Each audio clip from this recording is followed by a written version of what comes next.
성도님들에게도 이 시간 하나님의 은혜가 가득한 시간 되시기를 주님의 이름으로 축원합니다. 우리 서로 인사하겠습니다. 사랑합니다. 축복합니다. 형제를 차별하지 않으려면 이라는 제목으로 말씀을 함께 나누겠습니다. 우리 사회에는 어디서나 이 차별이 존재합니다. 인종의 차별, 성차별, 그리고 경제적인 차별, 장애인 차별, 또 외모로, 그리고 연령으로, 지역으로, 종교로 이런 다양한 차별들이 존재합니다. 심지어는 타는 차로 사람을 평가하고 사는 집으로, 다니는 학교로 사람을 평가합니다. 입는 옷으로 사람을 평가하고 차별합니다. 그래서 사람이 사는 모든 곳에는 차별이 있습니다. 그리고 어떻게 보면 우리 가정에서도 차별이 있죠. 형제 자매 중에서도 차별이 있고, 그리고 교회에서도 차별이 있습니다. 오늘 본문에 보면 야고보 사도가 그 시대에 교회에 있을 법한, 그 시대는 지금보다 훨씬 더 어떤 계급과 신분 이런 사회였기 때문에 이런 차별이 더 심한 그런 시대였는데, 교회에서 있을 법한 그런 차별을 이제 말씀을 하는데, 교회 안에 어떤 사람이 들어오는데 손에 금 반지를 껴고 명품 옷을 입었어요. 그러니까 그 당시에는 대부분 교회에 다니는 사람들이 가난한 사람들이었기 때문에 그것이 배경이 되어서 훨씬 빛났을 겁니다. 그런 사람이 들어오니까 사람들이 딱 눈여겨보고 있다가 여기 좋은 자리에 앉으십시오 이렇게 인도를 했다는 겁니다.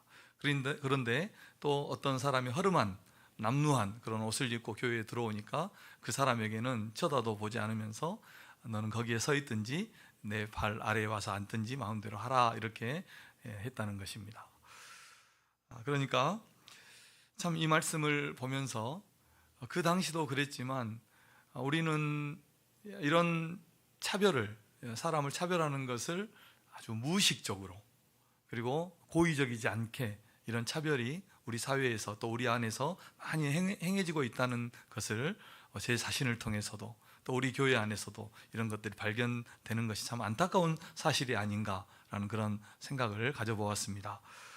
우리가 지난주에 야고보서 1장 27절에 보면 정결하고 더러움이 없는 경건은 연약한 자들, 고아와 가부 이렇게 연약한 자들을 그 환난 중에 돌아보는 것이다 이렇게 성경은 가르치고 있는데, 그런데 우리가 도리어서 사람을 차별해서 대하고 가난한 자를 업신여긴다면 어떻게 이런 사람을 경건하다 할 수 있겠고, 또 오늘 야고보 사도가 말하는 대로 믿음을 가진 자라 이렇게 말할 수가 있겠습니까? 그래서 우리가 이 차별, 당연히 우리는 차별하지 않아야 된다 하는 것을 알고 있지만 이 차별하지 않으려면 어떻게 해야 될 것인지 야고보 사도가 주시는 어떤 실제적인 조언들을 통해서 우리가 말씀에 은혜 받는 시간 되시기를 바랍니다. 첫 번째로는 나를 바르게 알자 하는 것입니다. 1절 말씀을 우리 함께 읽어보겠습니다. 시작. 내 형제들아, 영광의 주 곧 우리 주 예수 그리스도에 대한 믿음을 너희가 가졌으니 사람을 차별하여 대하지 말라. 아멘. 야고보 사도는 이렇게 말씀합니다. 너희가 예수 그리스도에 대한 믿음을 가졌으니까 사람을 차별하지 말아라 이렇게 말씀을 합니다. 믿음과 차별은 어울리지 않는 단어라는 것입니다. 믿음을 가졌으니까 차별하지 말아라. 참 우리 시대에는 조금 설명이 그렇게 불필요한 것 같지만 이 당시만 해도 처음에 말씀드린 대로 계급 사회였어요. 신분이 뚜렷한, 그리고 대부분 교회 안에 들어온 사람들은 그 노예 신분들이 많았습니다. 그러니까 그런 사회에서 사람을 차별하지 말라는 거예요. 왜요? 믿음을 가졌으니까 차별하지 말라고 말하는 것입니다. 그러니까 믿음이 있는 사람은 사람을 차별하면 안 된다는 것이고, 그런 사람은 야고보서의 전체 주제로 살펴본다면 그런 사람은 참된 믿음을 가진 것이 아니다라고 말할 수 있는 겁니다. 5절을 한번 보실까요? 5절을 함께 읽겠습니다. 시작. 내 사랑하는 형제들아, 들을지어다. 하나님이 세상에서 가난한 자를 택하사 믿음에 부요하게 하시고 또 자기를 사랑하는 자들에게 약속하신 나라를 상속으로 받게 하지 아니하셨느냐. 아멘. 하나님께서 세상에서 가난한 자를 택해서 믿음에 부요하게 하시고 하나님 나라를 그들에게 상속해 주시지 않았느냐, 이렇게 말씀합니다. 물론 우리가 구원을 이 하나님께서 세상에서 가난한 자들만 택해서 구원하셨다든지 우리가 또 하나님의 구원을 받기 위해서 가난하게 되라는 그런 뜻은 아닐 겁니다. 이 말씀이 그런 뜻은 아니지만, 그런데 이 하나님께서 부르신 그 부르심을 보면 세상에서 가난한 자를 택해서 불러서 믿음의 부요함을 주시고 하나님의 자녀 삼으시고 하나님 나라의 백성을 삼아 주셨다는 것입니다. 그래서 이런 우리를 하나님이 택해서 그렇게 하나님의 자녀를 삼아 주셨다는데, 이 5절 말씀에는 우리가 다 우리 성도들이 다 포함되어 있는 겁니다. 가난한 자들만 하나님이 부르신 것도 아니고 우리 모두는 다 가난한 자였는데 하나님께서 불러서 구원해 주시고 하나님의 백성이 되게 하시고 하나님 나라를 상속으로, 유업으로 주셨다는 것입니다. 그리고 실제로 그 당시뿐만 아니라 지금 모든 교회의 모든 역사를 다 돌아보면 실제로 하나님은 이렇게 가난한 자들을 많이 부르셨어요. 실제로. 그래서 복음이 들어가고 하나님이 부르신 그 사람들을 보면 대부분이 다 가난하고 사회적으로 연약하고 그런 사람들을 하나님이 부르셨다는 것을 우리가 알 수 있습니다. 이 당시에는 더더욱 그랬습니다. 고린도전서의 말씀에 보면 사도 바울은 너희의 부르심을 보라. 너희의 부르심 뛰어난 자가 많지 않고 다 보면 미련하고 약하고 가난한 자들을 하나님이 부르시지 않았느냐, 이렇게 말씀하는 고린도전서의 말씀이 있습니다. 그러니까 하나님의 복음이 우리 사람들이 가난하고 먹지 못하고 입지 못하고 그렇게 연약했을 때 훨씬 하나님의 은혜가 더 많이 내려졌고 더 교회를 찾고 하나님 앞에 나오는 사람들이 더 많았다는 것을 교회의 역사가 증거해 주는 것입니다. 복음은 이렇게 가난한 자에게 풍요로운 겁니다. 부요한 것입니다. 마태는 심령이 가난한, 마음이 가난한 사람이 복이 있다, 이렇게 말씀했는데 누가는 똑같은 말씀을 기록하면서 가난한 자는 복이 있나니, 이렇게 말을 했어요. 그래서 오늘 본문에서도 5절에서도 하나님께서 세상에서 심령이 가난한 자를 택했다, 이렇게 말씀하지 않고 가난한 자를 택하셨다, 이렇게 말씀을 하셨다는 것입니다.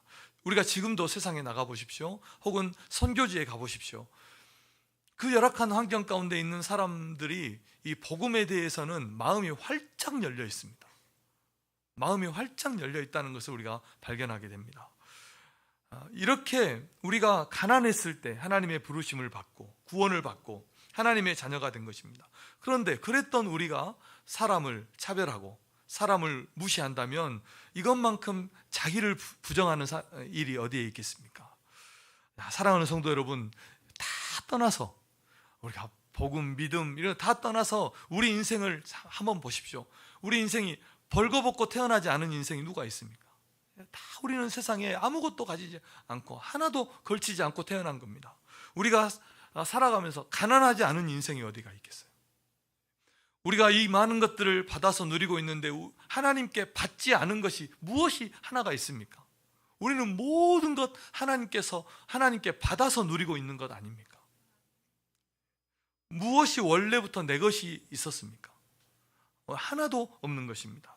그런데 이렇게 가난한 인생을 하나님이 사랑해 주시고 구원해 주시고 이 풍요를 누리게 하시고 이 삶을 살아가게 하시는데, 우리가 가지고 있는 그 조그만 것 가지고, 이 땅에서 하나님께 받은 그것 가지고 가난한 자들을 무시하고 차별한다면 어떻게 이런 사람이 하나님의 은혜를 아는 사람이라고 말할 수 있겠습니까?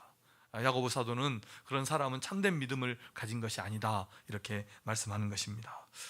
그런데 우리 인간은 조금만 잘 나가면 그런 자기를 잊어버리더라고요.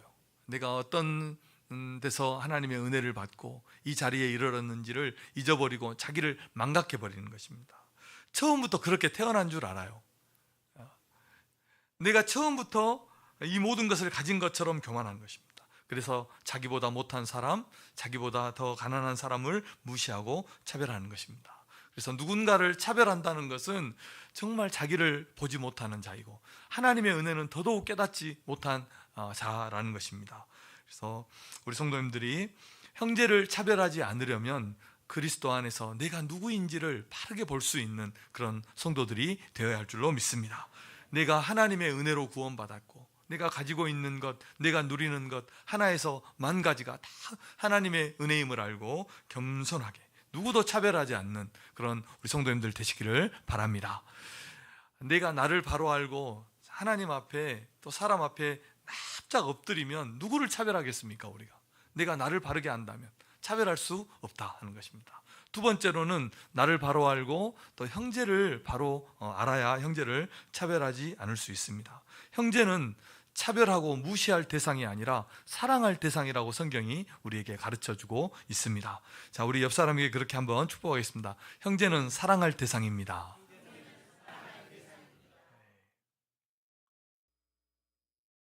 8절 9절을 함께 읽어보겠습니다. 시작. 너희가 만일 성경에 기록된 대로 내 이웃 사랑하기를 내 몸과 같이 하라 하신 최고의 법을 지키면 잘하는 것이거니와 만일 너희가 사람을 차별하여 대하면 죄를 짓는 것이니 율법이 너희를 범법자로 정죄하리라.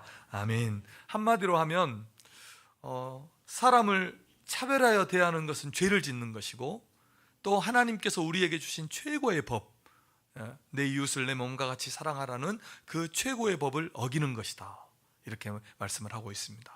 그래서 차별하는 죄가 얼마나 큰 죄라는 것을 이 야고보 사도가 우리에게 말씀해 주는 것입니다. 그러므로 우리 성도님들은 형제를, 이웃을 차별하는 것이 아니라 사랑하는 우리 성도님들 되시기를 주님의 이름으로 축원합니다. 우리는 그리스도 안에서 한 형제고 한 자매인 것입니다. 주님의 몸된 교회의 지체예요. 그래서 우리는 지체의식을 가지고 형제의식을 가져야 하는 것입니다. 서로 마음을 같이 하고 도와주고 끌어주고 밀어주고 협력하면서 함께 하나님의 공동체, 하나님의 나라를 이루는 것이 우리 성도들이 이루어야 되는 그런 삶인 것입니다. 하나님을 높이고 서로를 어떻게 대해야 돼요? 존중하고 나보다 남을 낮게 여기는 그런 우리 성도님들 되시기를 바랍니다. 우리 인생은 아무도요 어떻게 될지 모릅니다. 내일 일을 장담할 수 있습니까? 그러니까 겸손해야 돼요. 하나님 앞에서도 겸손하고 형제에 대해서도 겸손해야 되는 것입니다. 우리 사람이 걷고 뛸 수 있는 것은 큰 근육만 필요한 것이 아니라 작은 근육도 필요하대요. 그리고 발가락과 같이 이 작은 것도 우리 사람이 균형을 잡고 뛰고 걷는데 꼭 필요한 겁니다. 발가락 하나 없는데 균형 잡기가 그렇게 어렵다고 합니다. 그러니까 이것이 우리의 몸입니다. 만약 우리 몸에서요 아주 작은 부분에서 한 군데가 아파 보세요. 그러면 어디가 아픕니까? 온몸이 아픕니다. 손가락 끝에 가시 하나가 찔렸는데 온몸이 아픈 거예요. 이게 몸입니다. 그리고 한 지체가 영광을 얻으면 모든 지체가 기뻐하는 것이 이것이 교회라는 것입니다. 우리 자매님들은 미용실 가서 머리 하나만 잘라도 얼마나 기쁩니까? 머리 하나만 잘라도 내가 다 영광을 얻는 거예요. 내가 아름다워지는 거예요. 남자들은 이해가 안 되겠지만 자매들은 머리를 얼마나 돌려보는지 돌려. 이것이 교회고 몸이고 가정인 것입니다. 그래서 교회 안에서 우리 성도들은 이 형제의식, 지체의식을 가지고 서로를 돌아보고 사랑하는 우리 성도님들이 되시기를 주님의 이름으로 축원합니다. 그런데 우리가 한 몸이라 하면서 형제는 아픈데 나는 아프지 않다면 그것은 무엇인가 심각한 병에 걸린 거죠. 몸 한 군데서 누군가가 아파요. 한 지체가 아파요. 그런데 나는 도리어 기쁘다면 그것은 심각한 병에 걸린 겁니다. 이런 사실을 꼭 기억하시고 우리가 형제의식 가지고 주님 안에서, 교회 안에서, 예배에서, 목장에서 함께 사역하면서 그렇게 형제의 아름다운 교제를 나누는 우리 성도님들 되시기를 바랍니다. 우리가 이 땅을 살아가는데 참 가장 비참한 일이 있어요. 그게 무엇입니까? 강한 자 앞에서는 약하고 약한 자 앞에서는 강한 거예요. 가장 비참한 일입니다. 약한 자는 차별하고 강한 자 앞에서는 차별을 당해요. 이것만큼 비굴한 일이 없는 것입니다. 그런데 우리가 한 형제와 자매라면 그렇지 않죠. 한 가족은 그렇지 않죠. 도리어 약한 지체가 더 돌봄을 받고 약한 지체가 더 영광을 얻는 것이 가족이고 교회가 되는 것입니다. 그래서 우리는 성도를 사랑하되 지체의식을 가지고 사랑할 뿐만 아니라 너를 나처럼 사랑하는 데까지 우리가 사랑해야 됩니다. 너를 나처럼, 내 이웃을 내 몸과 같이 사랑하는 것, 이것이 성경이 우리에게 요구하는 최고의 요구라는 것을 꼭 기억하시고 너를 나처럼 사랑하는 우리 성도님들 되시기를 바랍니다. 그래서 우리가 차별하지 않으려면 상대방의 입장이 되어보는 거예요. 역지사지하는 거예요. 상대방의 입장에서 나를 생각하는 거예요. 우리가 자녀들을 학교에 보내는데 꼭 이런 일들을 경험해요. 자녀가 소위 학교에서 따돌림을 받았다거나 괴롭힘을 당하면 어때요? 부모님들 마음이 정말 피가 거꾸로 솟아오르죠.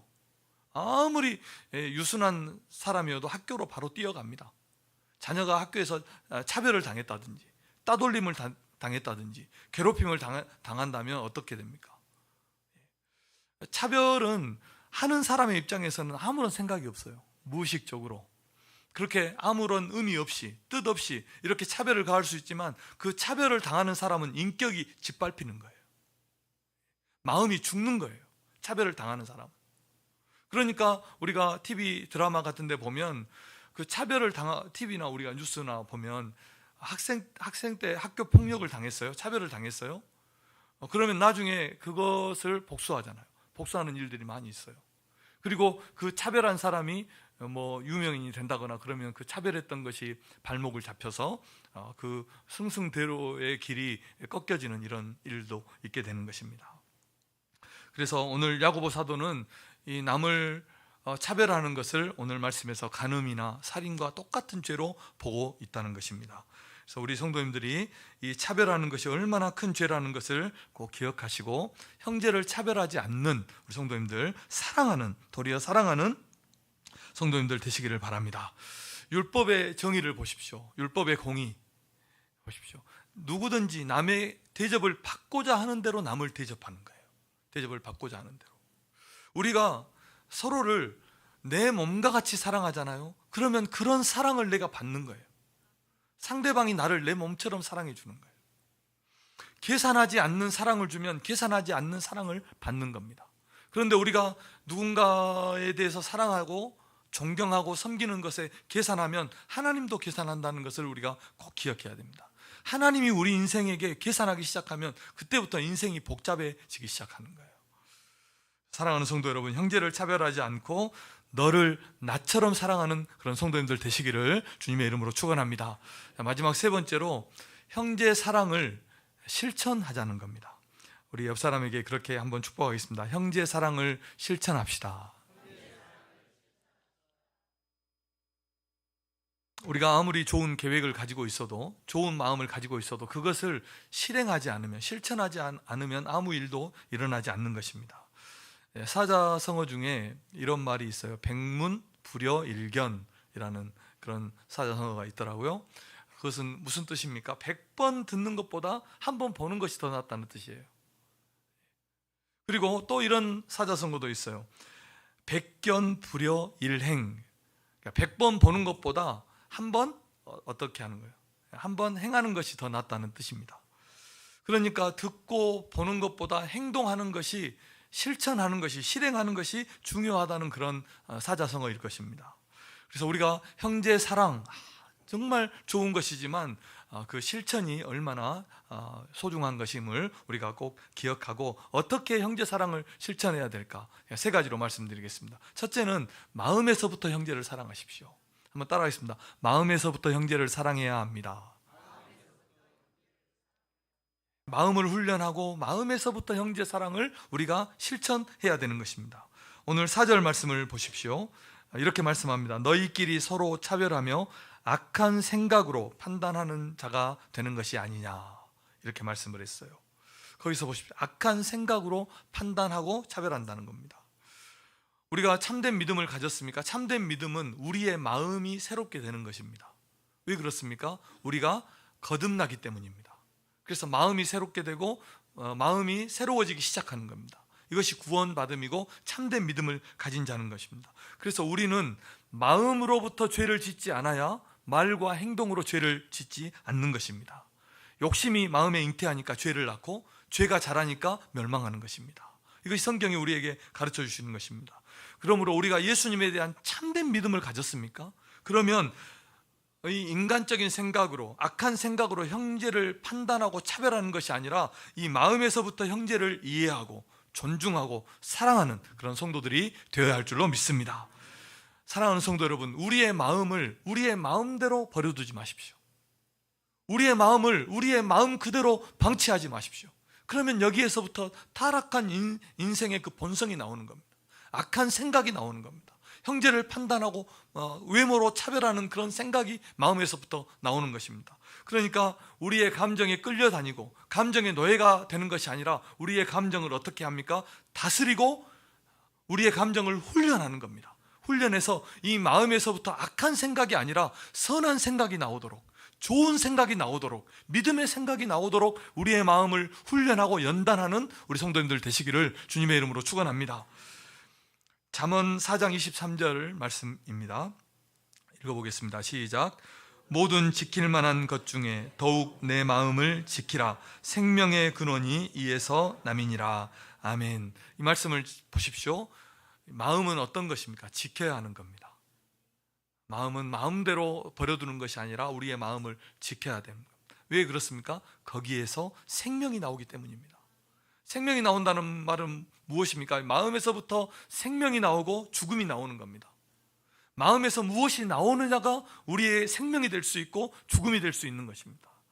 거기에서부터 그 생명의 근원이 난다 했는데 공동번역은 이렇게 말했습니다. 그 마음이 복된 삶의 셈이다, 이렇게 말씀했어요. 마음에서 복된 삶이, 행복이 복이 나온다는 것입니다. 그러니까 우리 성도님들이 시편 1편 말씀을 보십시오. 복 있는 사람은 악인의 꾀를 따르지 않고 죄인의 길에 서지 않고 악인의 자리에 앉지 않고 오직 여호와의 율법을 즐거워하여 그 율법을 주야로 묵상하는 자가 복 있는 자라고 말씀한 것입니다. 그래서 우리 성도님들이 우리의 마음을 연단하고 훈련하기 위해서 하나님의 말씀을 읽고 듣고 그 말씀을 묵상하고 지켜 행하는 우리 성도님들 되시기를 주님의 이름으로 축원합니다. 하나님의 말씀을 마음에 채우는 겁니다. 그래서 우리 안에서 하나님의 사랑이 나오고 하나님의 은혜가 흘러나오고 하나님의 그 거룩함이 우리의 마음에서 흘러나오게 하는 우리 성도님들 되시기를 바랍니다. 그리고 기도하십시오.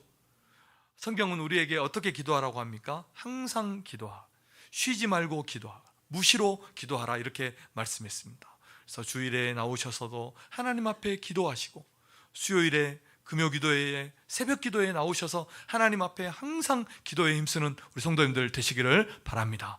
매일 시간을 정해놓고 하나님 앞에 기도하십시오. 우리의 마음을 믿음으로 연단하고 훈련해서 정말 기도의 사람이 될 때 우리의 마음에서 형제 사랑이 실천되고 형제 사랑이 나오게 된다 하는 것입니다. 형제 사랑을 마음에서부터 실천하는 성도님들 되시기를 바랍니다. 두 번째로는 심판받을 자처럼 말하고 행하라, 이렇게 야고보 사도가 말씀하고 있습니다. 12절 말씀입니다. 함께 읽겠습니다. 시작. 너희는 자유의 율법대로 심판받을 자처럼 말도 하고 행하기도 하라. 아멘. 다른 번역 성경을 보니까 이렇게 번역했어요. 장차 심판받을 사람들이니 그런 사람답게 말하기도 하고 행하기도 하라, 이렇게 번역을 했습니다. 그러니까 이 하나님 앞에 우리가 심판받을 자라는 것을 알고 말하기도 하고 행하기도 하라는 겁니다. 차별하지 말라는 것입니다. 하나님은 우리의 귀를 지으셨어요. 그 귀를 지으신 하나님께서 우리의 말을 듣지 못하시겠습니까? 우리의 눈을 지으신 하나님이 우리의 행위를 보지 못하시겠습니까? 하나님께는 우리의 말과 행위가 하나도 숨겨지지 않는 것입니다.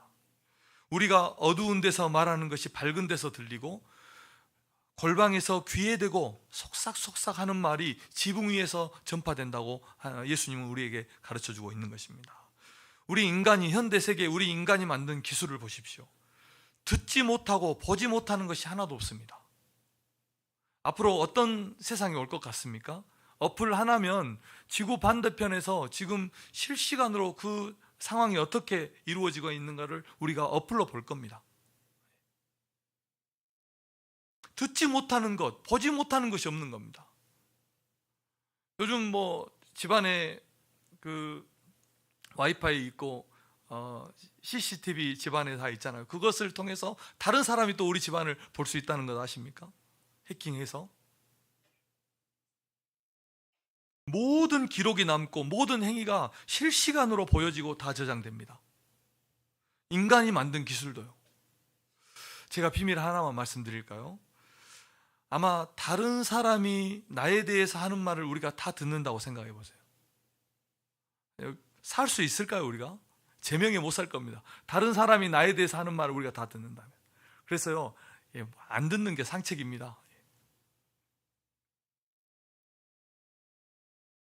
사람이 무슨 무익한 말 한마디만 하더라도 하나님 앞에 심판을 받는다고 성경은 말씀하는데, 우리의 말과 행위에 하나님의 심판이 있음을 우리가 안다면 우리는 어떻게 행해야 되겠습니까?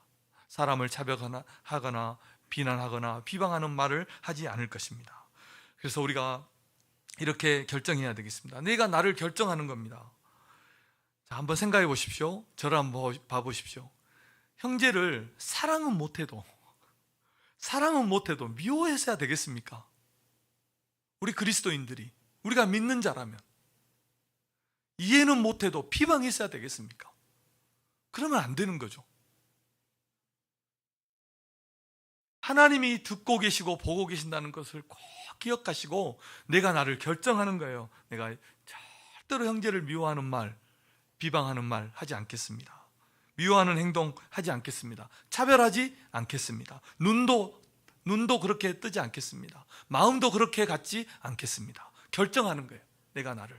사단에게 내 마음을 빼앗기지 말고, 다른 어떤 우리의 상황에 나를 함몰시키지 말고, 하나님이 주시는 그 선한 마음으로 우리의 마음을 결정하고 형제를 대하고 사랑하는 우리 성도님들 되시기를 주님의 이름으로 축복합니다.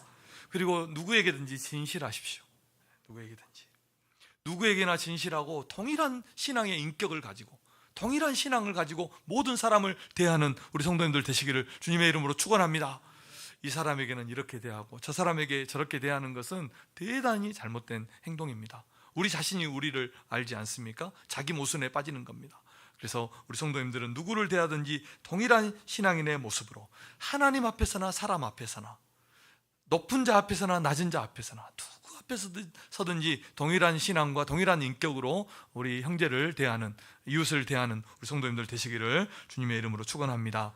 마지막 세 번째로 긍휼히 대하자 하는 겁니다. 형제를 우리가 어떻게 차별하지 않을 수 있겠습니까? 긍휼히 여겨야 하는 것입니다. 13절은 이렇게 말씀합니다. 우리 마지막으로 13절 말씀을 함께 읽겠습니다. 시작. 긍휼을 행하지 아니하는 자에게는 긍휼 없는 심판이 있으리라. 긍휼은 심판을 이기고 자랑하느니라. 아멘. 이 긍휼이라는 단어는 어떤 뜻이냐면 가엾게 여기는 마음입니다. 그래서 가엾게 여겨주는 겁니다. 그런데 히브리어로 이 긍휼은 라함이라는 단어인데 이 자궁이라는 뜻에서 온 단어입니다.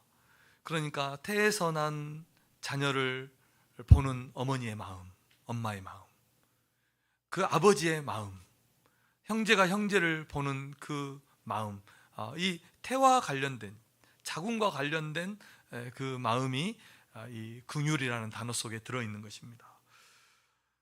하나님이 우리에게 원하시는 것은 제사가 아니라 긍휼이죠. 그래서 우리 성도님들이 긍휼의 마음으로 형제를 대하고 형제를 사랑하는 우리 성도님들 되시기를 바랍니다. 정말 사랑하면 불쌍히 여기는 마음이 드는 거예요.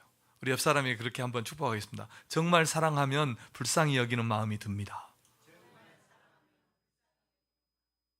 네.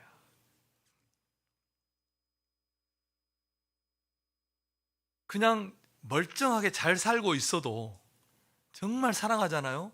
멀쩡하게 잘 살고 있어도 긍휼히 여겨져요. 그렇지 않아요? 이 정도 깨달으면 좀 살아봐야 아시는데, 정말 사랑하면 그냥 가만히 잘 살고 있어도 불쌍하다니까요. 잘 봐보십시오. 한번 옆 사람 잘 봐보십시오. 잘 지켜보십시오. 불쌍하지 않습니까? 궁휼한 것입니다. 자비의 마음을 가져야 이게 진짜 성도인 것입니다. 이게 진짜 믿음의 사람이라는 것입니다. 이게 진짜 가족인 것입니다. 형제인 것입니다. 형제를 우리가 어떻게 해야 됩니까? 긍휼히 여기는 성도님들 되시기를 주님의 이름으로 축복합니다. 긍휼히 여겨야 이게 진짜 형제입니다. 이게 진짜 믿음의 사람이라는 것입니다. 그리고요, 긍휼히 여겨보세요. 누군가를 도와줘 보세요. 섬겨 보세요. 그러면 내가 긍휼을 받는 겁니다. 이게 성경의 원리입니다. 우리가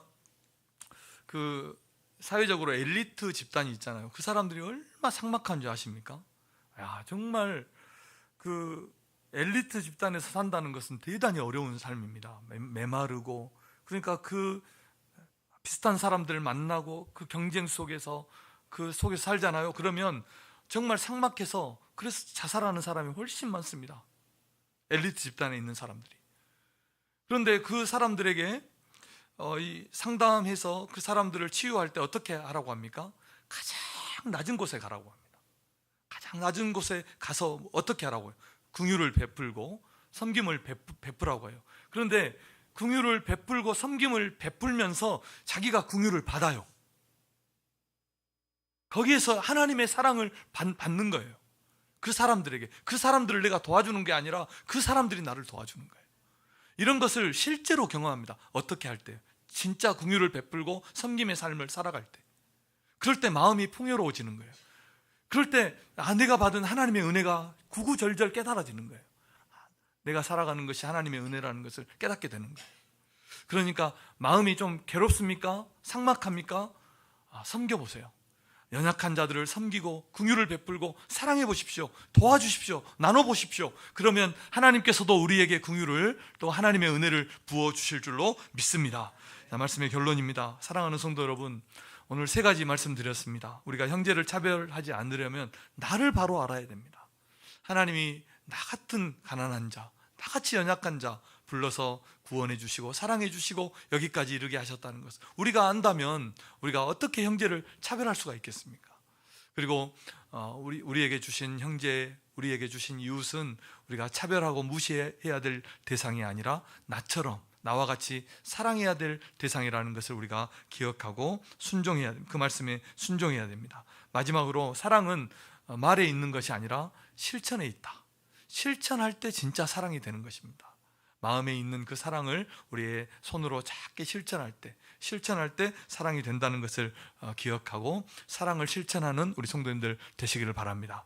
엄청나게 위대한 사랑이 아니라 작은 그 사랑을 실천하고 마음으로부터 형제를 사랑하고 존중한다면 말 한마디에서, 행동 하나에서, 눈빛 하나에서도 우리는 사랑을 실천할 수 있다는 것을 꼭 기억하시고, 말과 혀로만 사랑하는 것이 아니라 행함과 진실함으로 사랑하고 마음에서부터 말과 행함으로 긍휼의 손길로 형제를 정말 사랑하고 형제를 섬기는 우리 성도님들 되시기를 주님의 이름으로 축원합니다.